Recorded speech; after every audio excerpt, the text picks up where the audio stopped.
Hey guys, welcome back to my channel. Today we're going to be covering the mysterious disappearance of ELISA LAM. ELISA LAM was born on April 30th, 1991 in Vancouver, Canada. She was the daughter of immigrants from Hong Kong who owned a restaurant just outside Vancouver. ELISA was diagnosed with bipolar disorder and depression and was on 4 different medications to treat the disorders. And she was a student at the University of British Columbia, although she was not registered for any classes during the semester in which she disappeared. She enjoyed blogging, and she had a blog where she posted about fashion and where she chronicled her struggle with mental illness. ELISA decided to take a trip to California during January of 2013, and this was her first time traveling alone. She traveled on Amtrak and intercity buses.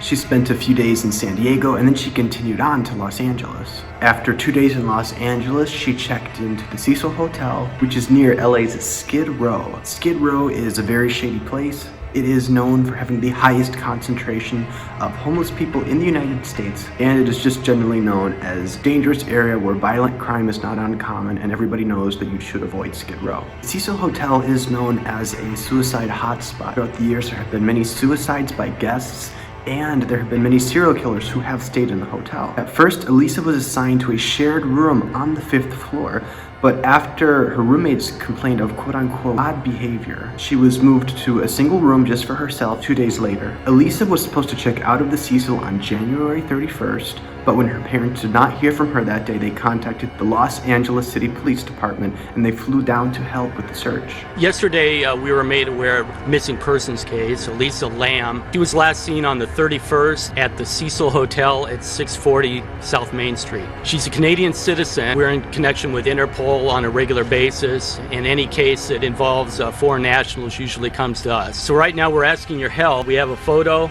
Parents are here. They've flown down from Vancouver. So with that, that's pretty much all I have as far as details on the case. If you have any questions, I can entertain them now. The police searched the hotel to the greatest extent that they could legally, including the rooftop. However, they could not search every single room unless they had probable cause to believe that the crime had been committed. On February 6th, a week after she disappeared, missing persons posters were put around LA and on the internet. On February 15th, 2 weeks after ELISA's disappearance, the LAPD released a video of the last known sighting of ELISA LAM, which was taken by a surveillance camera in one of the elevators on February 1st. The video soon went viral because of ELISA's strange behavior in the video. In the video, ELISA is seen entering and going to the control panel. She selects several different floors and then goes into the corner, and it appears almost as if she was hiding from something or someone.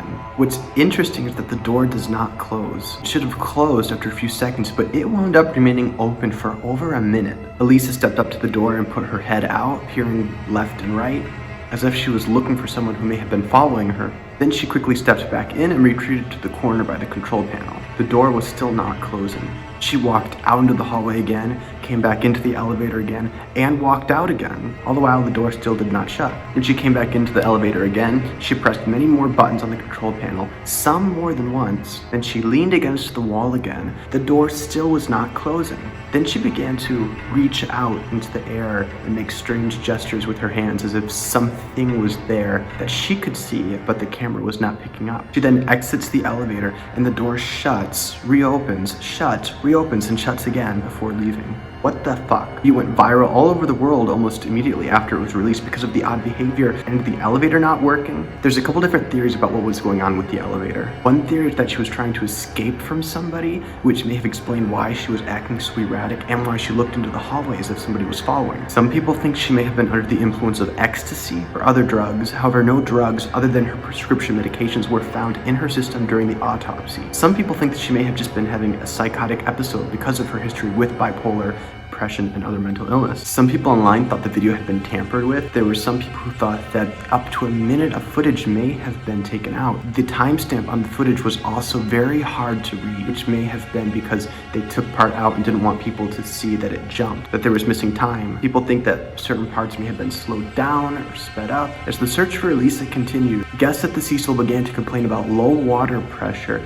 and the water was coming out of the sinks and showers as a black color and had an unusual taste. I have no idea why anybody would drink water that is black. Like seriously, if it comes out anything other than clear, don't drink it. On the morning of February 19th, the maintenance workers went to the roof of the Cecil to investigate. They opened up the water tanks and they found ELISA's lifeless body lying in one of the 1,000-gallon water tanks. Water from the tap something the Cecil Hotel doesn't want you to see. Hotel resident Alvin Taylor helped us videotape it with a cell phone. Yeah, it smells chlorine. Chlorine. What the city is using to flush the hotel's entire water system after the gruesome discovery of a woman's body inside one of the rooftop tanks that may have been there for as long as 2.5 weeks. 4 tanks connect to the hotel's drinking supply, and during those weeks, hundreds of residents and hotel guests have been using it. Really turns my stomach. That's why a lot of people have left and went to another hotel. Just the thought of it for so long. The woman inside the tank, 21-year-old ELISA LAM. The tourist from Vancouver, Canada, arrived in Los Angeles on January 26th. Surveillance video shows her acting oddly inside the hotel elevator as if she's hiding from someone. Her parents flew down to Los Angeles to plead for the city to help find their daughter.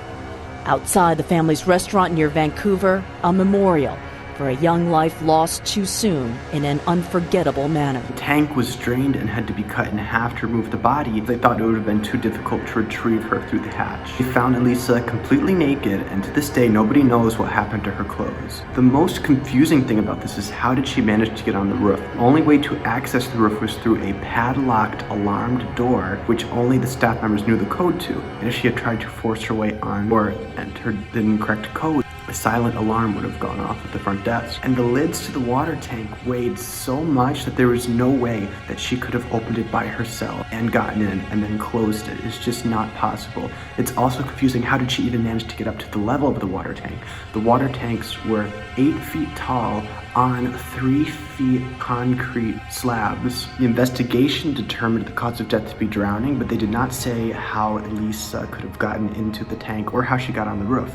And the report never said what the results of the rape kit or the fingernail kit were, or even if the results were even processed. After ELISA's death, her blog continued to be updated. Police assumed that it was a post feature through the blog platform, which would allow people to schedule posts in advance. ELISA's cell phone was never found, and some people think maybe somebody stole it and continued posting on the blog. However, the posts were normal for the content of the blog, so it seems unlikely. In September of 2013, ELISA's parents filed a wrongful death lawsuit and claimed that the hotel failed to inspect and seek out hazards at the hotel that presented an unreasonable risk of danger to ELISA or other hotel guests. They sought damages and burial costs. The hotel argued that they could not have reasonably foreseen ELISA or any other guests getting up onto the roof because it was a restricted area. And since no one knows how ELISA got onto the roof, no liability could be assigned for failing to prevent it. And the suit was dismissed in 2015. The months following ELISA's death, many people online began to notice that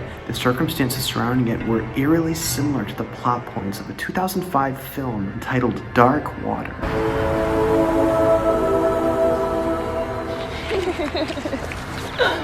I think we picked the perfect place to live. Just perfect. We have so much unpacking to do. You're gonna love it up here. We're 2 blocks from the school, which is one of the best in the city. And wait, sweetie, don't run, don't run! The film is an American remake of a 1996 Japanese film of the same name. In the film, a mother and daughter move into a rundown apartment building with a dysfunctional elevator and with problems with water pressure and discoloration of the water that eventually leads maintenance people to the roof, where they find in the water tank the body of a girl who had gone missing a year earlier. Some people think that if there was foul play, whoever was behind it may have been inspired by the film. Since ELISA's death, there have been many TV episodes and movies made based on the circumstances. Even plot points from ABC's How to Make a Murderer were inspired by the ELISA LAM case. The Cecil Hotel has since renamed itself to Stay on Main, probably as a public relations thing so that people don't associate it with the creepy death of ELISA LAM and all of that stuff. Thanks for watching. If you like this video, please like, comment, and subscribe. Share the video, share the channel, and come back soon for another video.